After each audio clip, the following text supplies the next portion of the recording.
Hello guys, welcome back sa ating YouTube channel. Guys, ito na yung ating update ngayong October 1, 2023 guys. Good news to sa mga naghahanap ng mga mobile phones si Vivo guys. Ito, sa mga entry level po nila, good news to kasi yung Y02 series po nila. Ito guys, yung dalawang variants po ng Y02, naka-sale po. Yung 3GB RAM 32, 3,999 na lang. Tapos yung isang variant po na 4GB RAM 64, 4,399 na lang. Dating 5,999. So guys, sa mga naghahanap ng entry level at saka yung budget phone, ito guys, napakaganda naman ito. So guys, ito isang napansin ko dito sa pinakamura nila, napakaganda ng display, buhay na buhay.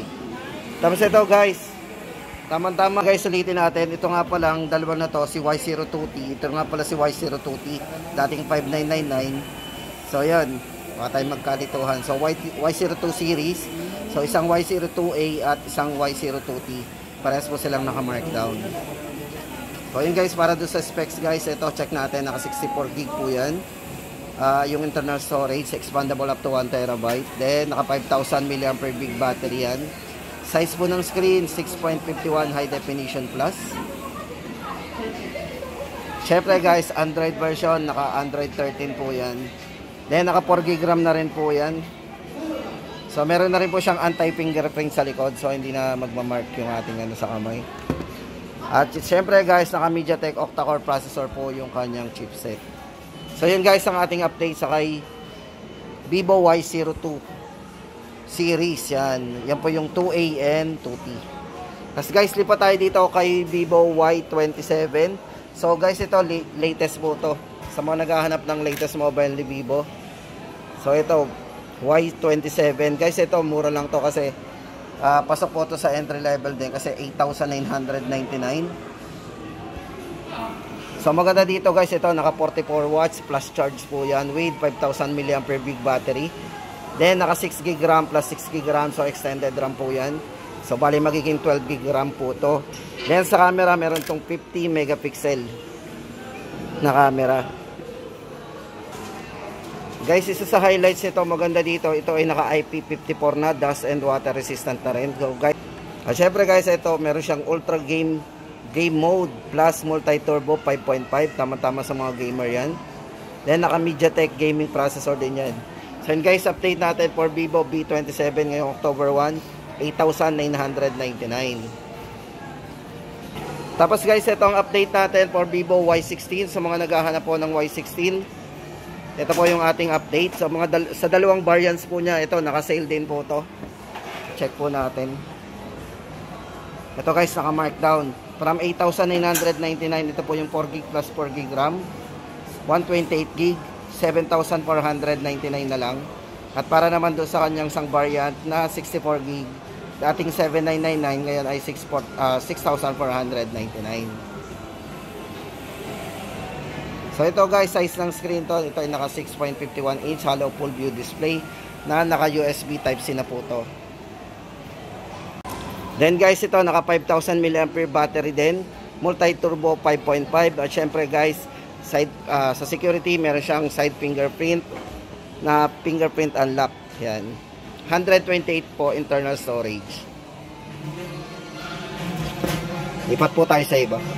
At ito naman guys ang update natin sa mga naghahanap ng Y36 guys. Ito yung latest model din nila to. Ito yung pumalit sa Y35. So guys, dito may dalawang variants tayong pagpipilian. Ito po, dating 12,999, ngayon po ay 11,999 na lang. At yung isa pong 4G version niya, ngayon po ay 13,999. So yun guys ang ating update kay Vivo Y36 sa mga naghahanap ng Vivo Y36.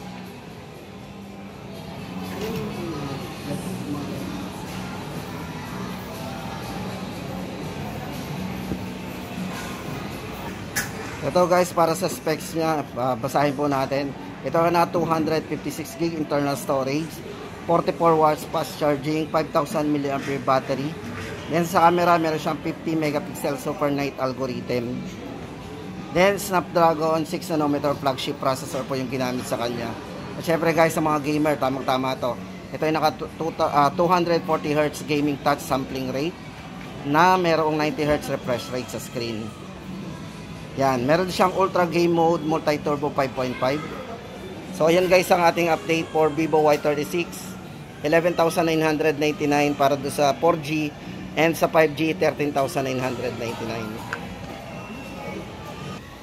At ito naman guys ang update natin for Vivo V27e, 16,999. And guys, sa mga naghahanap ng Vivo V27e,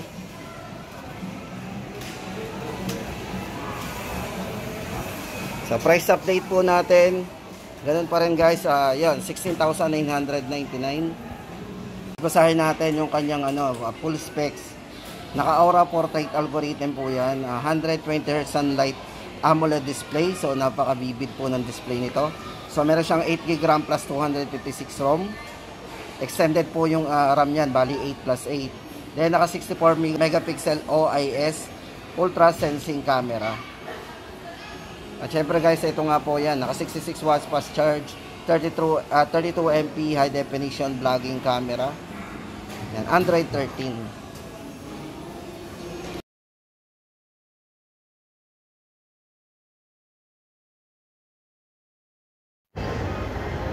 At ito naman po ang ating update para kay Vivo V29. Guys, ito may dalawang variants tayong pagpipilian dito kay V29 5G. Guys, isang 512 at isang 256. Ito guys, para sa kanyang specs, ito ay naka-Aura Portrait 2.0. So ito yung naka-upgraded po yan with night algorithm. So kung camera guys, ito ay merong 50 MP with autofocus.